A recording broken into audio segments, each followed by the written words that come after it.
Yeah, Bonesmashing's legit. I mean, you even take a look at like UFC fighters, like their brow ridge over their career.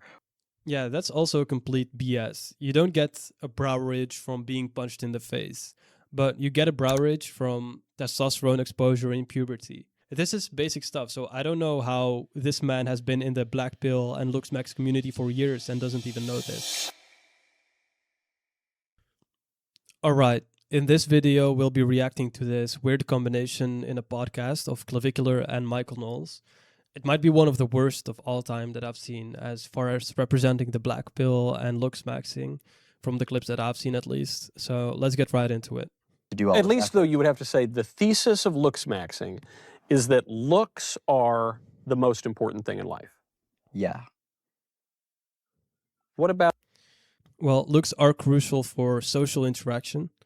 And social interaction is a huge part of life since humans are social animals. So the way that you look definitely matters a lot. And this goes as deep as bone structure in your face, your height, and your facial expressions. If you want to get ahead, you should definitely be optimizing your looks. The non-physical things. You know, I'm a little older than you, and when I was a kid, we were told looks aren't everything. Don't judge a book by its cover. It's what's on the inside that counts. Well, the reason that we say all these things, like don't judge a book by its cover, is because humans are initially, like subconsciously driven to be judging by looks. That's why we need to keep repeating, don't judge a book by its cover. If humans weren't initially driven to do that, we wouldn't need to say that.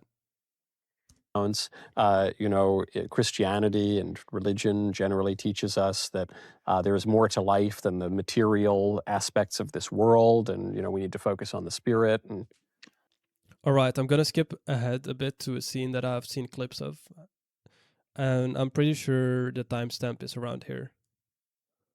Right, so exactly that. In 1 year, it's pretty good. 60 years of problems, 2 million in 1 year. That's pretty good.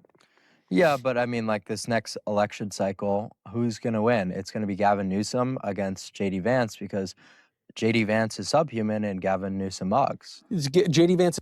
That's a crazy way to phrase it, but okay. Is subhuman? Yeah. What makes you say that?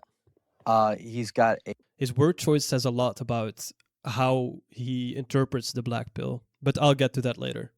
A very short total facial width to height ratio. He's obese. Okay, I don't know exactly what he looks like, but I'll insert a photo here where I calculate his total facial width to height ratio.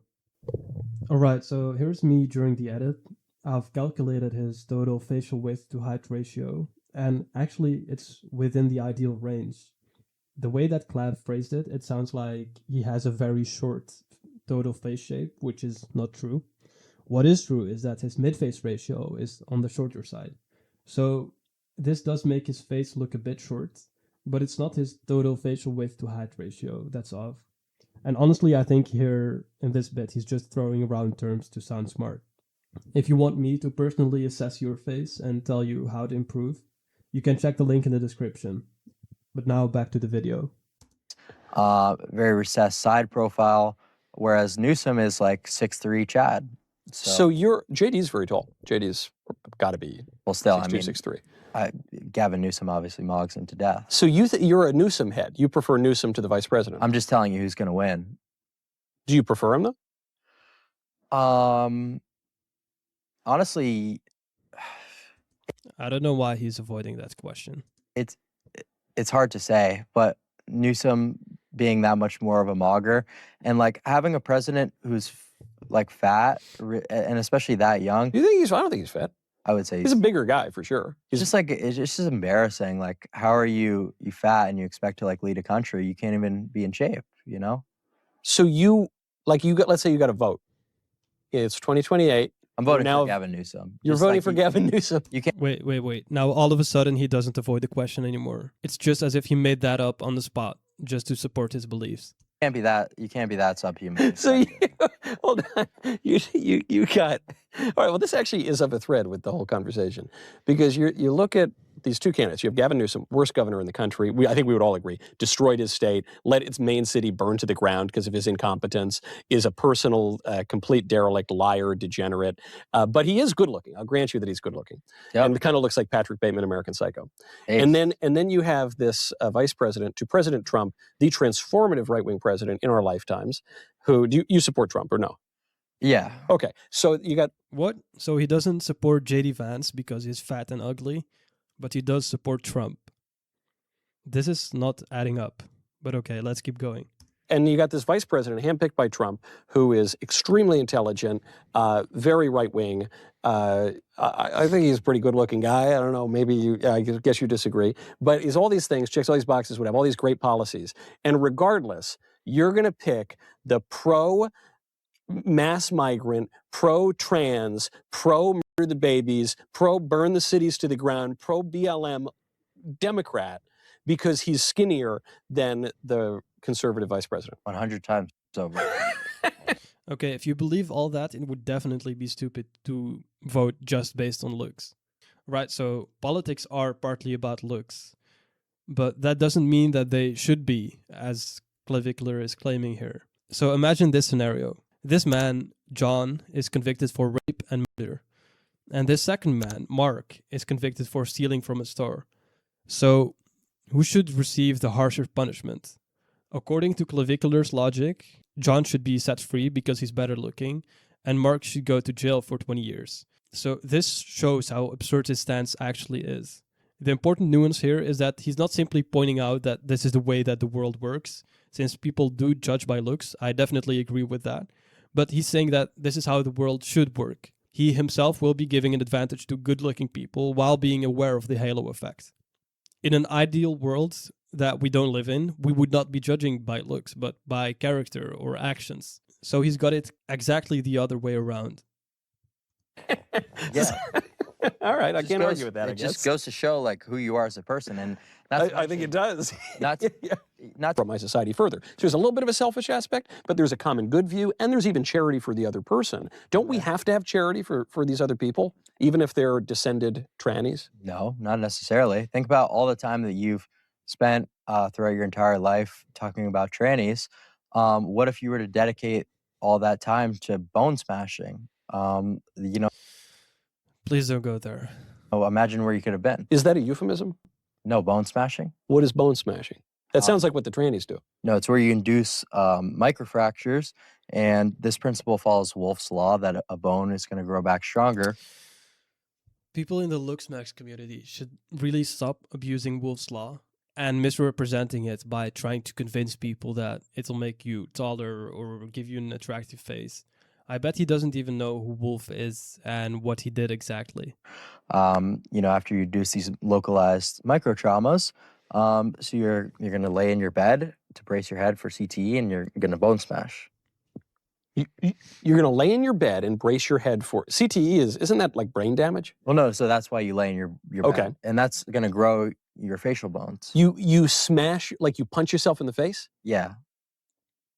If I punch myself in the face, I'm going to get like a nice mewed up jaw? Yeah, according to Wolff's law. No, you won't get a nice mewed up jaw. You'll get a nice mewed up jaw from proper development in childhood, which has to do with things like nutrition and proper breathing, good swallowing, and good posture. And in adulthood, you do still have options, but they're more limited. Hitting yourself in the face is nothing more than self-harm. Right? Do you punch yourself in the face? Yes. How hard? Like reasonably. Like Just your fist? Yeah. I used to use a I hammer, really but hope you're falling. my parents would go into my bathroom and take it away. So that was You would hit yourself in the head with a hammer? yeah, I know. It sounds a little silly. Like people are gonna think I'm trolling, but this is all like on YouTube. Like you can find this stuff. I almost don't want to ask, did it work? Yeah, absolutely. Yes. No, his results are 100% not from bone smashing. Yeah, bone smashing's legit. I mean, you even take a look at like UFC fighters, like their brow ridge over their career, or X-rays of their shin, and like Yeah, that's also complete BS. You don't get a brow ridge from being punched in the face, but you get a brow ridge from testosterone exposure in puberty. So people who advocate for bone smashing keep acting as if you can shape a bone in whatever way you want. While most likely what would happen is that the bone would just get a bit denser over a very long period of time. So if your forehead looks like this and you have a non-existent brow ridge, it would stay like that, even after hitting yourself in the face like an idiot. You'd just have a frontal bone with more density that's maybe a tiny bit thicker after 10 years, not a model tear brow ridge. And if someone says that you can hit in very specific places, like the cheekbones, that's also not true. Cheekbones are wide and prominent because of the maxilla growing wide and forward and upward. This is basic stuff, so I don't know how this man has been in the blackpill and Looksmaxx community for years and doesn't even know this. There's massive amounts of hypertrophy in their bones. Are there any? Also, in the previous parts of the video, almost every time he makes a mistake, it's him noticing that better looking people get treated better and worse looking people get treated worse, and then behaving as if this is the way that the world should be, rather than noticing this and raising awareness. One thing I do agree with is the so-called looksmaxing. You should definitely be improving your looks if you want to get ahead in life. It's just his whole interpretation of the black pill that's completely off. It's the equivalent of noticing a group of people being oppressed and then becoming the oppressor and acting as if that's the way it should be instead of doing the exact opposite. It's a bit sad that one of the biggest names in this community is someone who misunderstands it, but honestly, I don't think that it will last too long and someone better is gonna take his spot.